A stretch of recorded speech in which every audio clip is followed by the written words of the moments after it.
conseillez toujours une batterie en charge pendant un load et un fonctionnement. C'est-à-dire que quand c'est dans le véhicule, c'est bien sûr sur batterie là. Alors, c'est ça que ça veut il y a dire. deux possibilités. Ouais. Soit vous travaillez donc sur batterie, donc la batterie donc qui va être alors, dans le sac vous avez donc ça on va le remettre après. Donc la planche, 3 ventouses, une qui est déjà montée, dessus, deux autres qui sont ici, d'accord. Vous avez dans une des poches une deuxième batterie, qui est pleine, qui a été chargée sur le chargeur qui est ici, d'accord.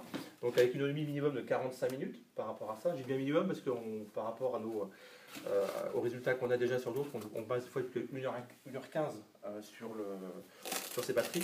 On les donne pour 45 minutes. Là, dans l'autre poche, vous avez donc un cordon 12 volts, d'accord, sur lequel on peut brancher directement sur l'appareil. Et sinon, si vous êtes, donc ça peut être dans le véhicule par exemple, si vous avez un branchement dans le chose. Et si vous êtes sur place et que vous avez besoin que les batteries ça fait long et que vous massez depuis très longtemps, vous avez possibilité d'avoir l'alimentation 220. D'accord. Donc vous avez vraiment en autonomie toujours complète par rapport à ça. À savoir que dès que vous branchez l'appareil, vous alimentez et vous rechargez la batterie qui est sur le dessus.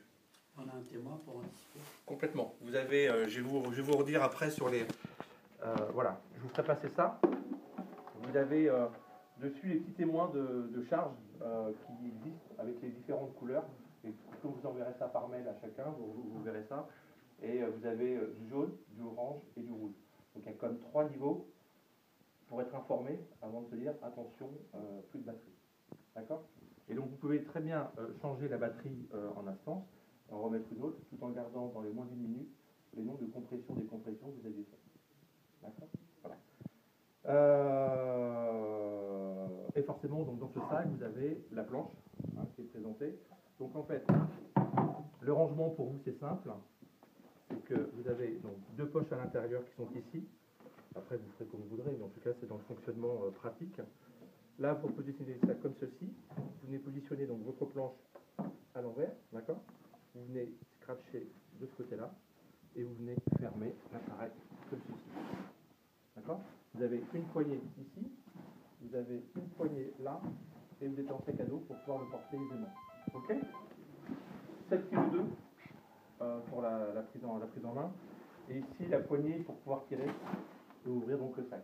D'accord.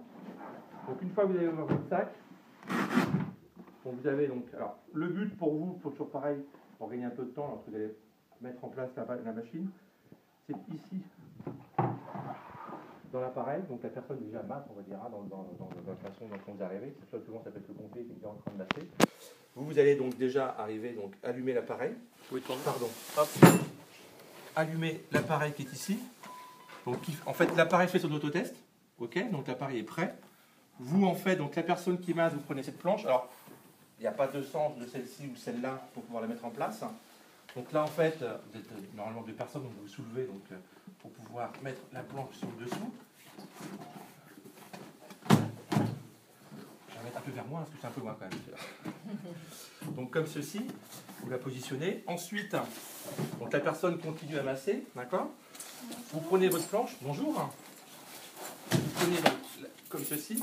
Pareil, il n'y a pas de sens d'un sens ou d'un autre pour pouvoir la positionner. Ok.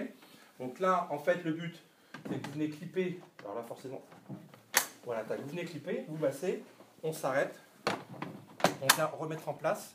Ici, vous avez, alors ça prend un peu plus de temps que je vous explique, mais 1, 2, 3. Donc le 1, en fait, qui est en place, on va venir donc descendre donc l'appareil, d'accord.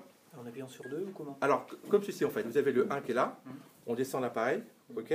2, le piston vient chercher, en fait, le contact du thorax, et après, en 30 ou en 100, 105, vous appuyez.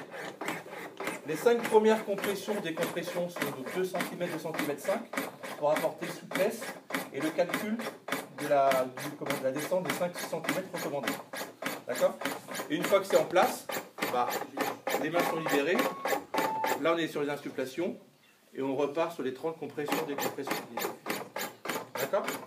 Bien entendu, il n'y a aucune...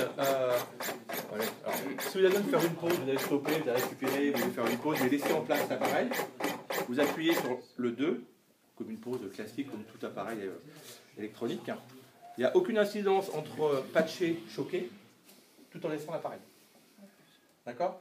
La grande différence, c'est que par rapport à avant, sur la planche, il fallait souvent déjà pas de pré-patcher avant, souvent ça peut être arrivé.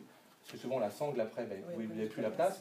Là, on pourrait très bien masser, parce qu'on arrive ces premières fois, on masse, positionner les patchs, choquer pendant ça. D'accord?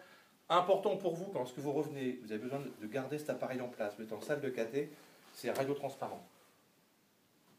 D'accord? Donc ne l'enlevez pas. On va deviner forcément la planche. Si vraiment il y avait un besoin, il existe une planche totalement en carbone qui existe, hein, qui est totalement radiotransparente en termes de visibilité sur l'écran. La partie opaque, elle est là forcément parce que c'est la partie moteur. Okay. Donc là, on a le niveau de batterie qui est là, sur le dessus.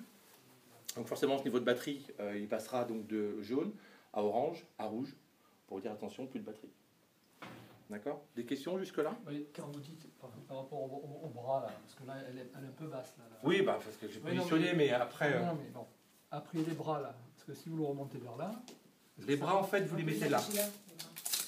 Là, c'est pas une poignée, les bras, en fait, c'est pour... Alors, oui, du coup, là, vous scratchez et vous positionnez, en fait, le bras ici du patient. D'accord? Ce qui fait que vous, quand vous brancardez ou lorsque vous allez même héliporter, le patient, en fait, est comme ceci sur ça. Vous n'avez pas les bras qui sont là, ou ce genre de choses. Vous pouvez donc... voilà, voilà, tout à fait. Pour des compressions continues, le patient est ventilé, compression continue. Oui. Alors, compression continue, en fait, bah, là, vous avez le front, c'est ici. On repart sur le sang. Et là, donc, du coup, on arrête. Bon, là, il est bas, hein, forcément. J'ai même positionné, on est d'accord. Mais là, vous êtes en continu. D'accord? Voilà, tout simplement. OK? Le poids minimum, il n'y a pas de poids, il n'y a pas d'âge, il n'y a pas... Ah, vous dire non. Alors, en fait, si vous voulez, il n'y a pas d'âge. Enfin, il n'y a pas d'âge. Il y a un âge indirectement, puisqu'en fait, c'est la descente du thorax. Enfin, du piston par rapport au thorax, je veux dire. Pardon, excusez-moi. Qu'il faut un minimum de 5 cm. Si on a un thorax qui est trop petit, on n'aura pas la compression nécessaire de l'appareil. Et si on descend de trop, de toute façon, quand vous descendez le piston manuellement, l'appareil va biper, bip, bip, bip, bip. Ça veut dire qu'en fait, il sera trop descendu et il n'aura pas les nécessaires de piston décompression descendu. D'accord?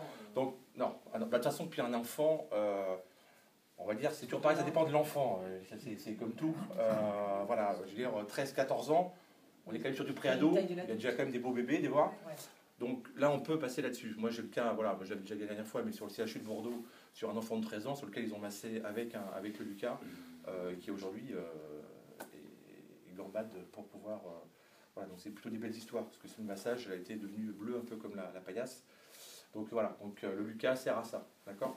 Maintenant, effectivement, on n'est pas sur du nourrisson, on n'est pas sur...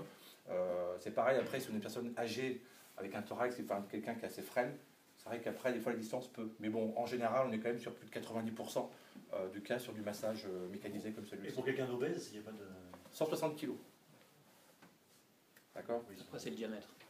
Après, c'est voilà, c'est-à-dire qu'en fait, j'ai le cas moi sur Montpellier où j'ai voilà, on a une population gitane avec des femmes qui sont fortes aussi là-dessus, et ça arrive que des fois effectivement ça a eu gêné. Voilà. Non mais c'est le cas pratique terrain. Alors je le dis parce que c'est voilà, c'est quand vous me reportez, quand on se revoit en disant ah on a eu un cas voilà.